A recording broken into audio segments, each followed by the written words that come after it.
Mas glória a Deus, Deus é bom, como é bom sentir a presença do Senhor e a presença gostosa do Espírito Santo aqui. Deus é bom. Você pode dar um glória a Deus? Amém. Espera aí que o negócio aqui foi para um negócio que não era para ter ido aqui, espera. Maravilha, não é? Eu vou até tirar aqui os dados móveis para não ter perigo. Queridos, Deus é bom e o diabo não presta. Amém? Como é bom estar aqui, né, a nossa vigília. Creio que Deus já tem falado ao seu coração através da palavra que a pastora trouxe aqui, os testemunhos que ela falou, através dos louvores, através da bandinha aqui, Canela de Fogo. Deus te abençoe, meu filho, viu? Que o Senhor continue te usando aí com graça e com fogo, em nome de Jesus. Bênção. Meus irmãos, abra sua Bíblia aí. Eu quero compartilhar com você aquilo que o Senhor tem falado aos nossos corações, lá em Lucas, capítulo 7. Lucas, capítulo 7. Vou pegar minha garrafinha.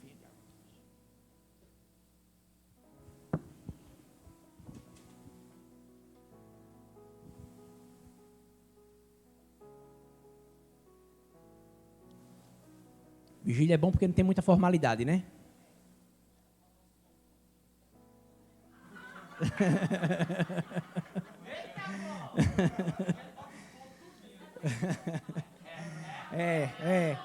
Até 5 horas, tinha 3 horas aí para frente.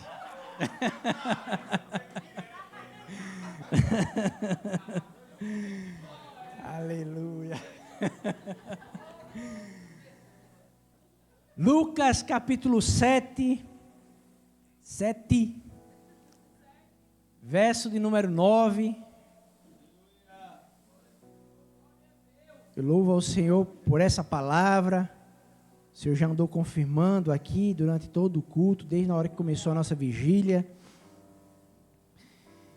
E eu creio que o Senhor vai continuar falando e vai falar ao seu coração, para a honra e para a glória dele. Eu já tributo ao Senhor aqui toda a honra, toda a glória, todo louvor, toda adoração seja dada ao Rei dos Reis, ao Deus de Israel, porque só Ele é Deus e só Ele é digno de receber a nossa adoração, e toda a honra e toda a glória seja dada a Ele. Louvado seja o nome do Senhor. Quero agradecer ao meu pastor pela confiança e pelo convite, que Deus continue lhe abençoando. Deus abençoe sua casa, o seu ministério de uma forma extraordinária, que o Senhor alargue as tendas, como Ele fez na vida de Jabes, que o Senhor faça na sua vida, em nome de Jesus, para a glória do nome do Senhor. Lucas capítulo 7, verso de número 9, diz o seguinte, a palavra do Senhor. Vamos ler a princípio só esse versículo.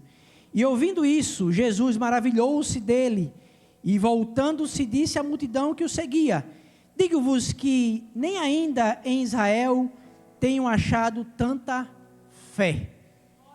O tema dessa mensagem é o homem que maravilhou Jesus com a sua fé. Lucas e Mateus, ele vai trazer esse relato, vai falar sobre essa história. Lucas traz alguns pontos que Mateus não traz, Mateus traz alguns pontos que Lucas também não traz, mas os dois relatam que Jesus se maravilhou com aquilo que ele ouviu. A Bíblia diz, lá em Lucas, capítulo 7, que logo depois que Jesus deu instruções a uma grande multidão, ao povo, como também aos seus discípulos, ele entra em Cafarnaum, né? Depois que Jesus dá algumas instruções ali sobre o sermão da montanha, no sermão da montanha. E Jesus entra em Cafarnaum. E Cafarnaum era uma cidade marítima. Era uma cidade muito importante nos tempos de Jesus. Era uma cidade onde todos os navegadores, todos os comerciantes que trafegavam pelo mar, tinham que parar ali para pagar os impostos por aquilo que eles estavam comercializando. E lá em Mateus, capítulo 4, no verso 12, vai dizer o seguinte: Jesus, porém, ouvindo, quando João tinha sido preso, ele volta para a Galileia, e deixando Nazaré, ele vai habitar em Cafarnaum, para que se cumprisse o que foi dito pelo profeta Isaías, que diz o seguinte: a terra de Zebulon e a terra de Naphtali, junto ao caminho do mar, além do Jordão, a Galileia das nações, o povo que estava assentado em trevas viu uma grande luz, e aos que estavam assentados na região da sombra da morte, a luz raiou. Jesus era essa luz.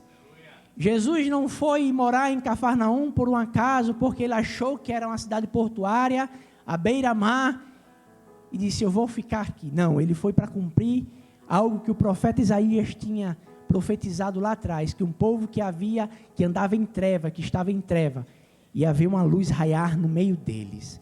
E Jesus foi morar ali, em Cafarnaum. E entre os milagres que Jesus operou ali em Cafarnaum, está alguns, eu quero citar alguns aqui, pelo menos os 3. A cura da sogra de Pedro, a cura de um paralítico, aquele que os amigos desceu pelo telhado, e também a cura de um endemoniado na sinagoga. Jesus fez alguns milagres ali em Cafarnaum, libertou, curou, e esses aqui é um dos mais fortes e um dos maiores que ele fez ali. A Bíblia vai dizer lá em Lucas 7:2, que um homem, e não relata o nome desse homem, no capítulo 7, a Bíblia vai dizer que um homem, e a Bíblia não diz que nome era o dele, mas o chama de o centurião. O centurião, que era um dos oficiais de Roma, e um centurião, ele era um oficial responsável por comandar um exército de 100 homens, um exército de elite de 100 homens, homens valentes, preparados, homens que topavam tudo. O centurião, ele era aquele que tinha sobre o seu comando 100 homens. A Bíblia diz que esse centurião ouviu falar de Jesus. A Bíblia vai dizer que esse homem, que nós não sabemos o seu nome, ele em algum momento ouviu falar de Jesus, e que nos faz e nos traz o conhecimento de que ele em nenhum momento viu Jesus, em nenhum momento ele conheceu Jesus, em nenhum momento ele ouviu Jesus falar, mas a Bíblia vai dizer que ele ouviu falar de Jesus. Escute isso aqui, querido, como é importante falarmos de Cristo, como é importante anunciarmos as boas novas, como é importante falar do amor do Senhor para as pessoas, como é importante dizer que Ele salva, que Ele cura, que Ele transforma, que Ele faz nova todas as coisas. Como é importante anunciar boas novas do Evangelho para as pessoas que ainda não ouviram falar de Jesus.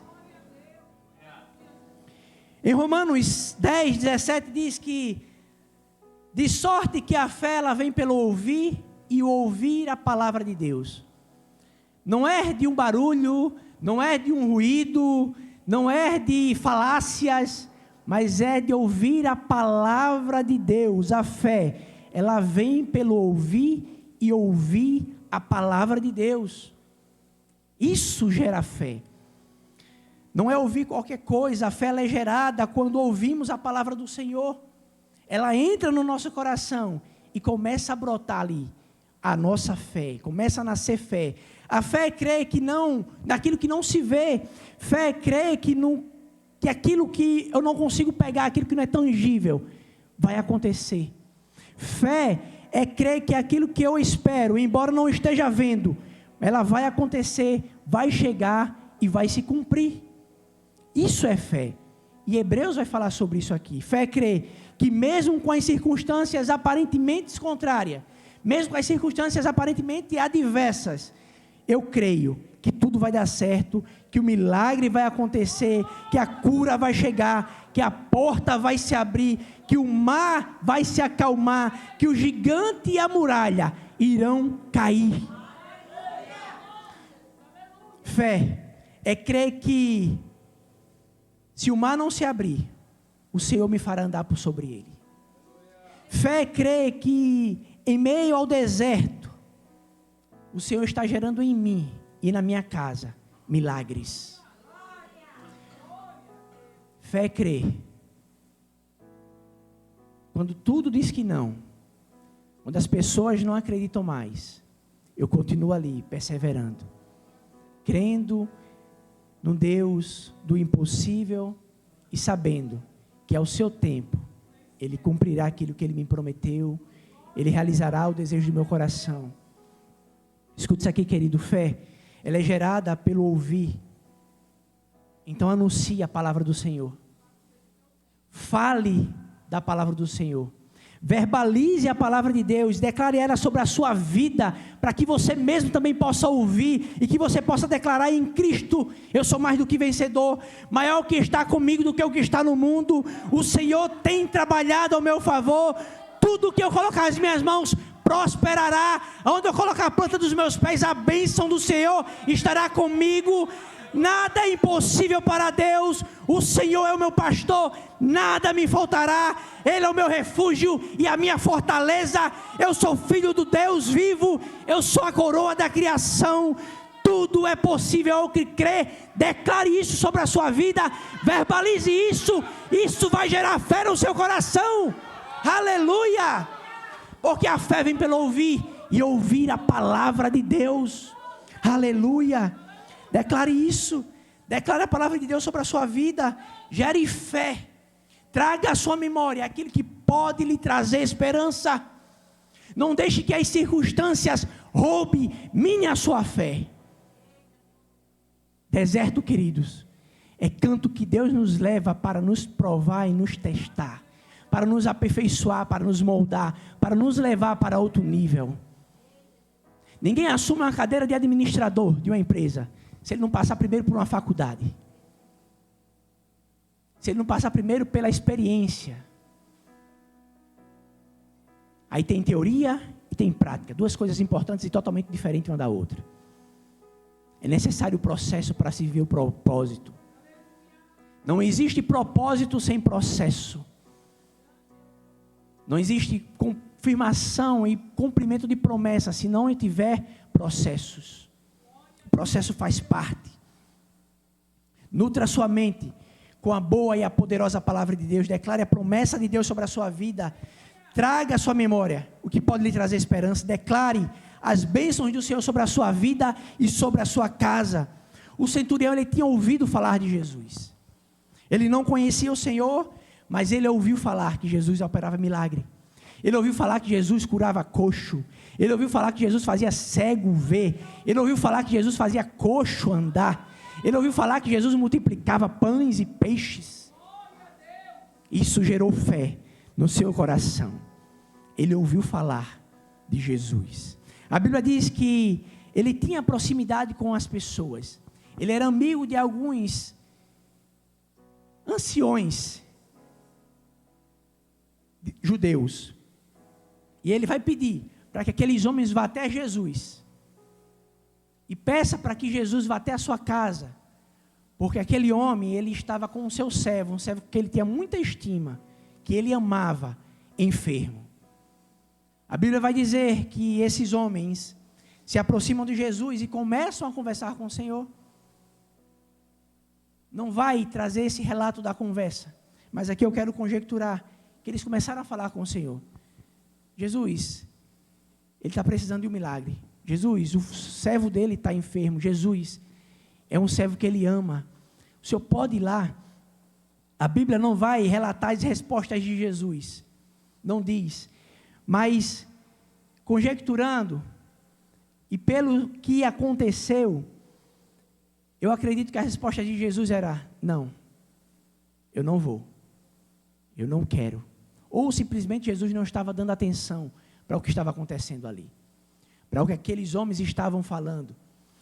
Mas a Bíblia vai dizer que aqueles homens apelaram com muita súplica, insistiram incansavelmente até alcançar o que eles queriam. E por causa desse texto, eu entendo que eles não falaram e não pediram a Jesus 1, 2, 3 vezes, 4 vezes. A Bíblia diz que eles, tem versões que vai dizer assim, que eles apelaram com muita súplica. Senhor, por favor. Senhor, ele precisa. Senhor, opera um milagre. Ei, escute isso aqui. Não pare de orar. Não pare de buscar a presença do Senhor. Não pare de pedir. Não pare de bater a porta. insista, apele com súplica, bata na porta dos céus até ela se abrir para você. Não desista, bata, busque, suplique ao Senhor até que Ele te responda. Suplique ao Senhor até que Ele haja com milagre sobre a sua vida e com o milagre que você precisa. Jacó disse que ele não largaria o anjo até que o anjo o abençoasse. E a história vai dizer que ele foi abençoado. A mulher cananeia perseverou insistentemente para que Jesus curasse a sua filha. Uma mulher pagã, que não professava a mesma fé, que não cria no mesmo Deus. Mas ela conheceu Jesus. Ela ouviu falar de Jesus. E ela foi atrás de Jesus e insistiu. Insistentemente, ela persistiu para que Jesus curasse a sua filha. Ao ponto de se comparar com cachorrinhos que comem as migalhas do que cai da mesa dos seus senhores. Ao que Jesus vai dizer o seguinte: mulher, grande é a tua fé, seja feita conforme você quer. Mateus 7:8 vai dizer o seguinte: pedi, dá-se-vos-á, batei e abre-se-vos-á, porque aquele que pede, recebe, o que busca, encontra, e aquele que bate, se abre-á, se abrir-se-á. Isso. Não desista, persevere, insista.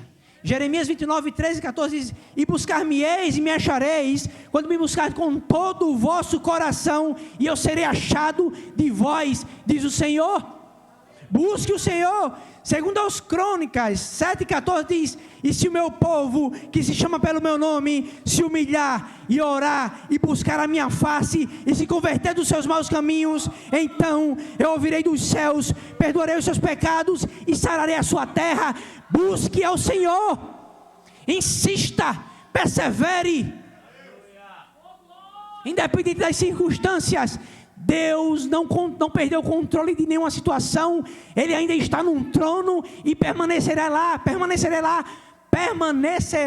lá para sempre. Aleluia. Persevere, querido, insista, implore, não desista.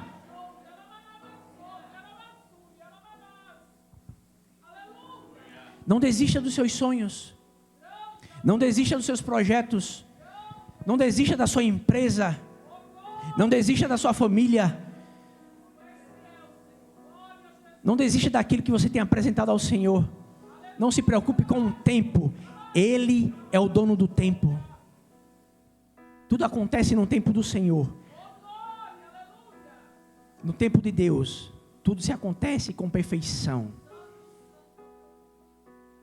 Eles suplicaram insistentemente e disseram para Jesus: este homem merece que conceda esse favor.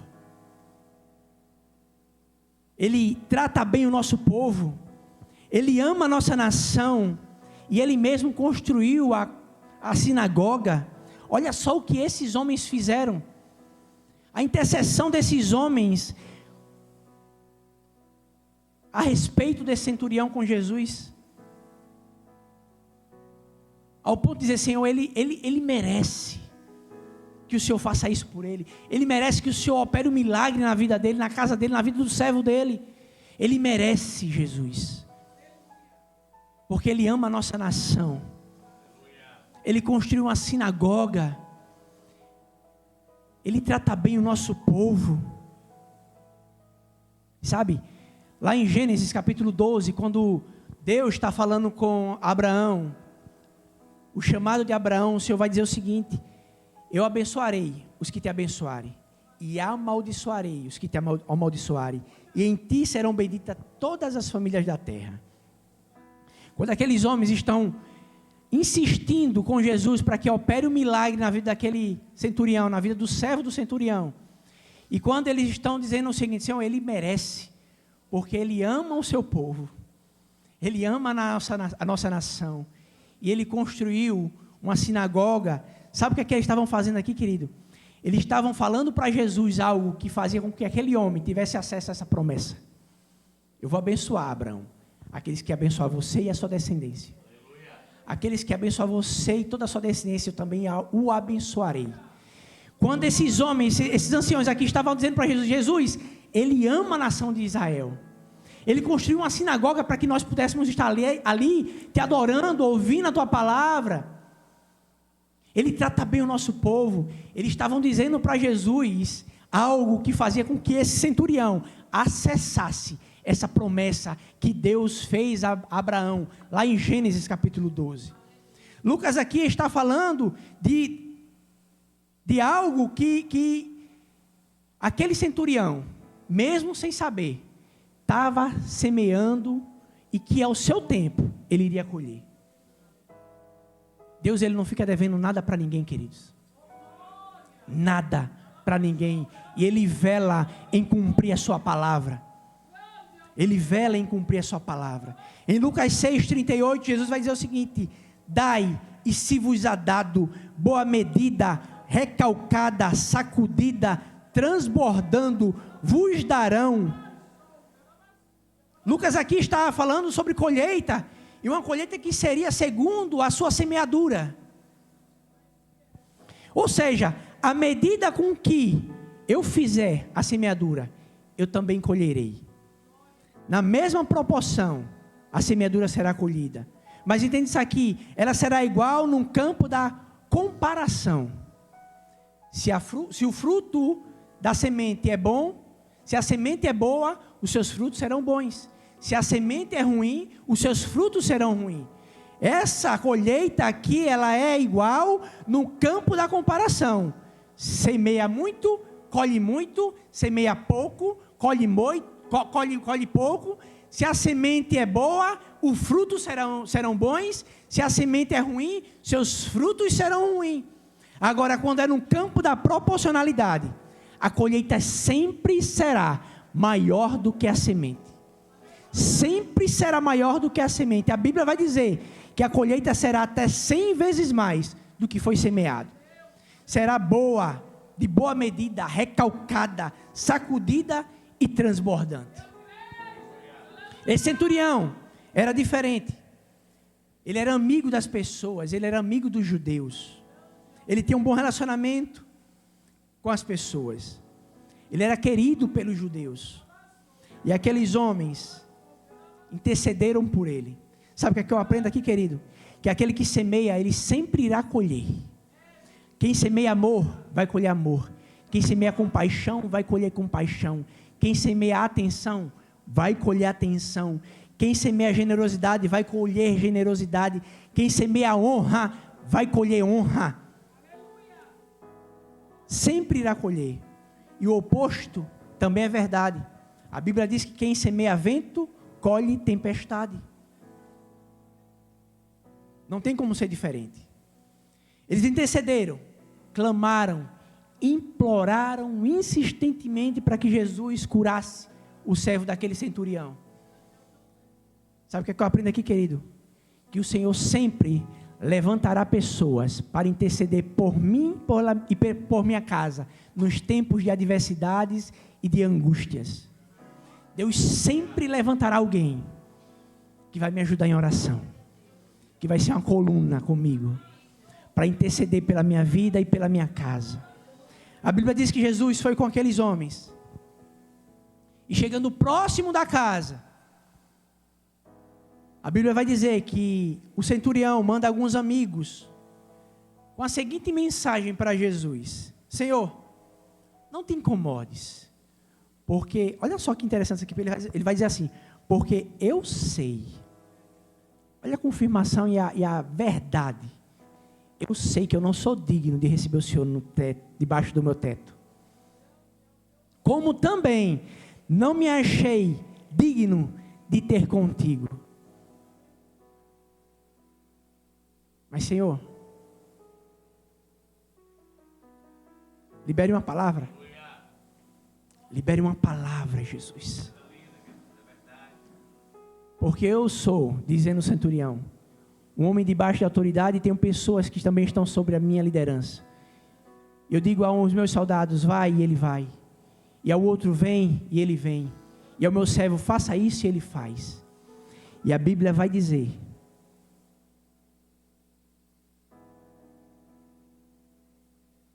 que Jesus se maravilha com esse relato. Escute isso aqui, querido. Deus nunca será pego de surpresa. Deus nunca se surpreenderá com nada, porque Ele é Deus. Ele é soberano sobre todas as coisas. Ele é onisciente, Ele sabe de todas as coisas. Ele é o Deus todo-poderoso. Então Ele nunca se surpreenderá com nada. Mas eu quero conjecturar isso aqui.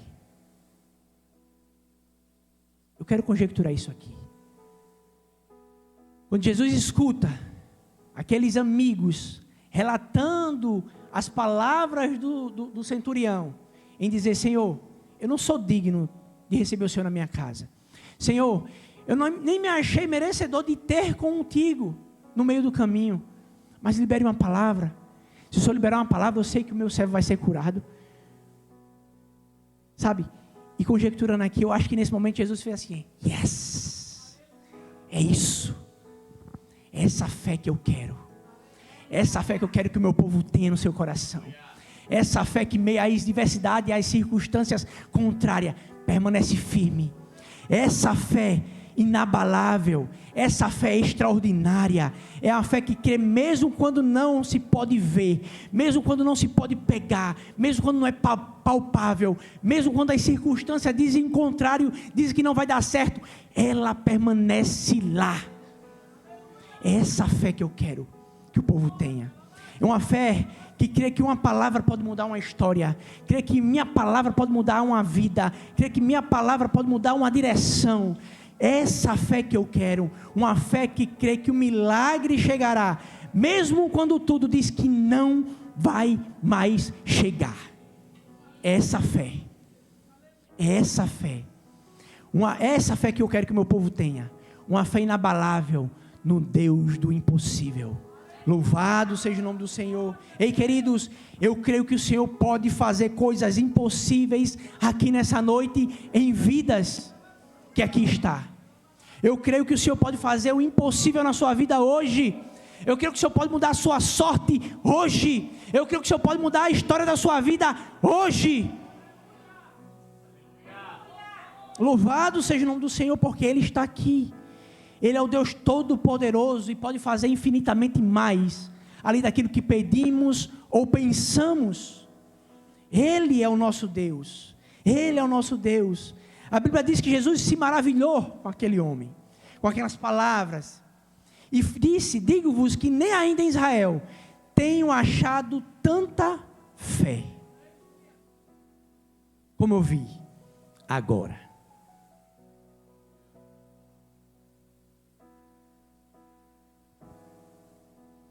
Louvado seja o nome do Senhor. Sabe o que é interessante, queridos? É que em nenhum momento a Bíblia diz que Jesus liberou uma palavra de cura. O Senhor não liberou uma palavra de cura. Mateus não fala, Lucas não fala. O que Mateus vai dizer é que Jesus diz o seguinte: vai e seja conforme a tua fé. O tema dessa mensagem, como eu falei, é o homem que maravilhou Jesus com a sua fé. Quando Jesus fica maravilhado, Lucas vai dizer que, depois que Jesus diz assim, eu não vi nenhuma fé dessa aqui em Israel. A Bíblia diz que os homens voltaram para casa e quando chegaram lá, o servo estava curado. E Mateus, ele vai dizer que Jesus, ele diz o seguinte: vai e seja conforme a tua fé. A palavra diz que os homens voltaram, e quando eles voltam, o homem estava curado, o servo estava curado. E quando eu estava estudando isso aqui, o Espírito Santo ministrou ao meu coração dizendo o seguinte: o milagre, ele foi gerado, a palavra foi liberada no instante em que o centurião expressou a sua fé em Cristo. Lá, quando ele colocou em seu coração a fé de que só Jesus podia fazer algo, e que uma palavra de Jesus poderia curar, essa palavra já foi liberada. Quando o centurião em sua casa relatou que aos seus amigos, o que eles deveriam falar a Jesus, o Senhor, já sabendo, pela sua onisciência, essa palavra já foi liberada. A palavra de cura já foi liberada. quando ele gerou e expressou a sua fé em Jesus Cristo, e em que apenas uma palavra de Jesus poderia mudar a situação da sua casa, daquele cenário, uma palavra mudaria a sua história, a história da sua casa, do seu servo. Escuta isso aqui, no mundo espiritual, o milagre já tinha sido liberado. No mundo espiritual, o milagre já tinha sido decretado. No mundo espiritual, já existia uma palavra de cura. Louvado seja o nome do Senhor. Em Romanos 7,17 diz: o Senhor é o Deus que dá vida aos mortos e chama à existência coisas que não existem como se existissem. Esse é o nosso Deus. Hebreus 4,16 diz: assim aproximemo-nos do trono da graça com toda a confiança, a fim de recebermos misericórdia e encontrarmos graça que nos ajude no momento da necessidade. E aí, querido, precisamos nos aproximarmos do Senhor com fé, crendo que Ele pode fazer o impossível em nossa vida. Hebreus 11,6 vai dizer que sem fé não se pode agradar a Deus, é impossível agradar ao Senhor. Escuta isso aqui, querido, uma palavra do céu ao meu respeito e ao seu respeito pode mudar a nossa história.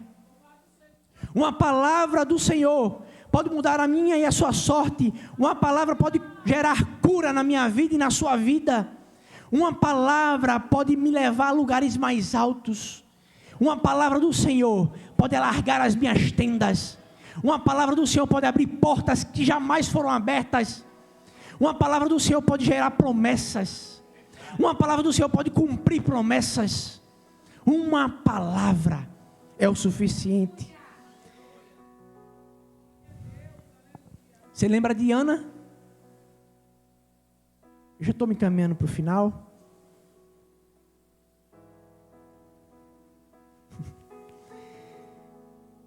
A Bíblia vai dizer, lá em 1 Samuel, capítulo 1, vai relatar a história de uma mulher chamada Ana. Eu quero ler a partir do verso 4 aqui. 1 Samuel 1,4. Vou ler alguns versículos. No dia em que Eucana oferecia sacrifício, dava porções à sua mulher Penina e a todos os filhos e filhas dela. Mas a Ana dava uma porção dupla, porque a amava, mesmo que o Senhor a houvesse deixado estéril. E porque o Senhor a tinha deixado estéril, sua rival a provocava, continuamente a fim de irritá-la. Isso aconteceu ano após ano, ano após ano. Sempre que Ana subia à casa do Senhor, sua rival a provocava, e ela chorava e não comia. Eucana, seu marido, lhe perguntava: Ana, por que você está chorando? Por que não come? Por que está triste? Será que eu não sou melhor para você do que 10 filhos? Certa vez, quando terminou de comer e beber em Siló, estando o sacerdote Eli sentado numa cadeira junto à entrada do santuário do Senhor, Ana se levantou e com a alma amargurada chorou muito e rogou ao Senhor. E fez um voto, dizendo: ó Senhor dos exércitos, se tu deres atenção à humilhação da tua serva, te lembrares de mim e não te esqueceres da tua serva, mas lhe deres um filho, então eu o dedicarei ao Senhor por todos os dias da sua vida, e o seu cabelo e a sua barba nunca serão cortados. Enquanto ela continuava a orar diante do Senhor, Eli observava a sua boca. Como Ana orava silenciosamente, seus lábios se mexiam, mas não se ouvia a sua voz.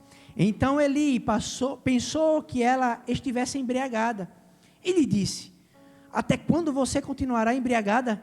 Abandona o vinho. Ana respondeu: não se trata disso, meu senhor.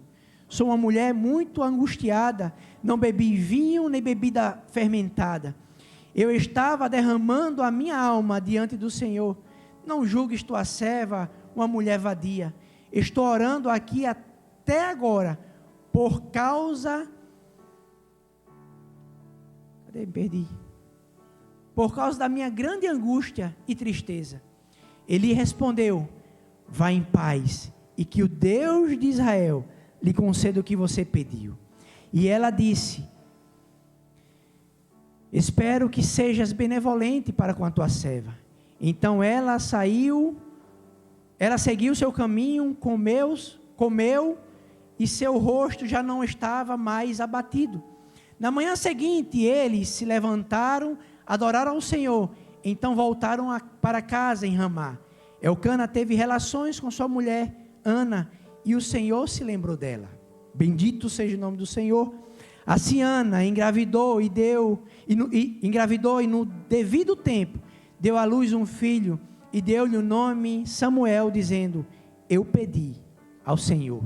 Bendito seja o nome do Senhor. E querido, a sua fé pode extrair hoje uma palavra do Senhor ao seu respeito. A sua fé pode extrair hoje do Senhor uma palavra sobre a sua vida e sobre a sua casa. Você crê nisso? Você crê nisso? Você crê que você pode atrair do Senhor e uma liberação de uma palavra sobre a sua vida? E a sua história ser mudada? A fé de Ana extraiu uma palavra do profeta Eli sobre a sua vida. A fé daquele centurião maravilhou Jesus e trouxe cura ao seu servo. O profeta Eli, ele libera uma palavra sobre a vida de Ana, dizendo que o Deus de Israel lhe conceda o que você pediu. Bendito seja o nome do Senhor. E a Bíblia diz que o Senhor se lembrou dela, porque foi liberado uma palavra sobre a vida daquela mulher, que há anos, nós lemos e a Bíblia vai dizer que todos os anos, ela era humilhada, porque ela era estéril, porque ela não tinha filhos. Mas o profeta vai dizer que o Deus de Israel lhe conceda o que você pediu. E a Bíblia vai dizer que o Senhor se lembrou de Ana. Ela engravidou e ao seu tempo ela gerou um filho e chamou Samuel, porque dizia: eu pedi ao Senhor. Eu pedi ao Senhor. Em 1 Samuel 2,5, eu já estou finalizando, que é o cântico de Ana, diz o seguinte: até a estéril teve 7 filhos, e a que tinha muitos filhos enfraqueceu. Aquela mulher que outrora era estéril, a Bíblia agora está dizendo que ela teve 7 filhos. Uma palavra muda uma história, uma palavra muda destinos, uma palavra cumpre promessas, uma palavra realiza desejos do coração, uma palavra nos leva a viver os propósitos de Deus para as nossas vidas. Uma palavra. Ei, querido, o que é que você tem pedido ao Senhor? Qual é o Samuel que você tem pedido ao Senhor? Qual é o Samuel que você tem esperado? Qual é? Qual é o milagre que você tem buscado do Senhor? Você crê que Ele pode lhe responder hoje? Você crê que Ele pode fazer hoje na sua vida? Eu creio. Eu quero orar por você. Eu quero orar por você. E só para quem crê, só para quem tem fé, que uma palavra de Deus pode mudar a sua história e a sua vida. Só para quem tem fé como esse centurião aqui. Só para quem tem fé como Ana, que recebeu aquela palavra daquele profeta. Você pode ficar de pé no seu lugar, em nome de Jesus?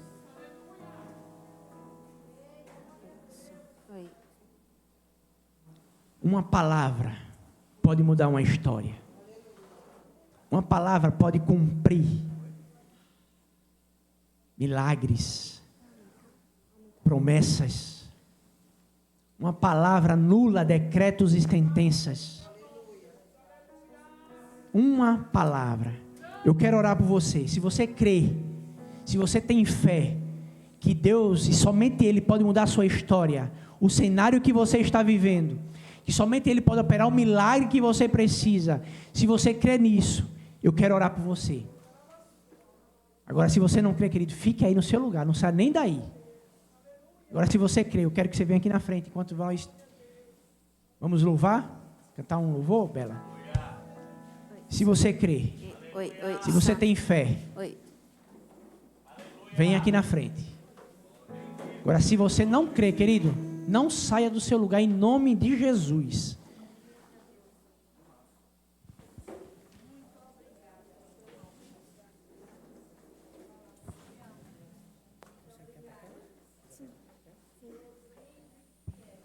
Louvado seja o nome do Senhor. Eu quero que você vá apresentando ao Senhor aí o seu Samuel. Samuel significa, porque eu tenho pedido ao Senhor. O que é que você tem pedido a Deus? O que é que você tem apresentado ao Senhor? Bendito seja o nome de Jesus. Qual é o Samuel que você está esperando? Qual é o Samuel? Qual é o milagre que você está esperando? Eu creio no Deus do impossível. Eu creio no Deus que abriu o mar vermelho e fez o seu povo passar a pés enxutos. Eu creio no Deus que fez os céus e a terra e tudo que neles há. Eu creio no Deus que ressuscitou a Lázaro depois de 3, 4 dias morto. Eu creio num Deus que pode fazer infinitamente mais além daquilo que pedimos ou pensamos. Eu creio num Deus que é soberano sobre todas as coisas. Eu creio num Deus que é o dono da prata e do ouro. Eu creio num Deus que abre porta onde não tem portas. Eu creio num Deus que traz à existência aquilo que não existe. Eu creio num Deus que entregou o seu Filho por amor a mim e a você, para que hoje eu e você estivéssemos aqui. Eu creio num Deus que ressuscitou a Jesus Cristo ao 3º dia, e que Ele hoje está vivo e reina. Eu creio num Deus que nos conhece desde o ventre da nossa mãe. Eu creio num Deus que realiza o desejo do coração. Eu creio num Deus que pode fazer nova todas as coisas. Louvado seja o nome do Senhor. Eu creio num Deus que no seu vocabulário não existe a palavra impossível. Eu creio nesse Deus. Eu creio no Deus de Israel. Eu creio nesse Deus. Esse é o meu Deus, o Deus de Israel. Esse é o meu Deus. Senhor, nós estamos aqui, Pai, diante da Tua presença, na Tua casa, porque nós cremos no Teu nome, porque nós sabemos quem o Senhor é, porque um dia a Tua graça nos alcançou, porque um dia o Teu favor nos alcançou. Pai, nós estamos aqui para dizer que Tu és o nosso Senhor, para dizer que Tu és o nosso Deus, para declarar que a nossa esperança está em Ti, para declarar que a nossa confiança está no Senhor. Deus de Israel, eu quero Te apresentar cada vida aqui, Senhor, a vida dos Teus filhos, das Tuas filhas. O Senhor é aquele que sonda os corações. A Tua palavra diz que antes da palavra chegar na nossa boca, o Senhor já conhece. A Tua palavra diz que o Senhor conhece o nosso deitar e o nosso levantar. O Senhor diz na Sua palavra que o Senhor é aquele que esquadrinha os nossos corações. Deus amado, Tu conhece cada coração. Tu conhece o levantar e o deitar dos Teus filhos. Pai, em nome de Jesus, Pai. Eu sei que aqui tem sonhos, tem projetos. Eu sei que aqui tem promessas. Deus, e na autoridade do Teu nome, Jesus, eu quero liberar uma palavra sobre o Teu povo nessa noite. Deus, na autoridade que o Senhor tem colocado sobre a minha vida.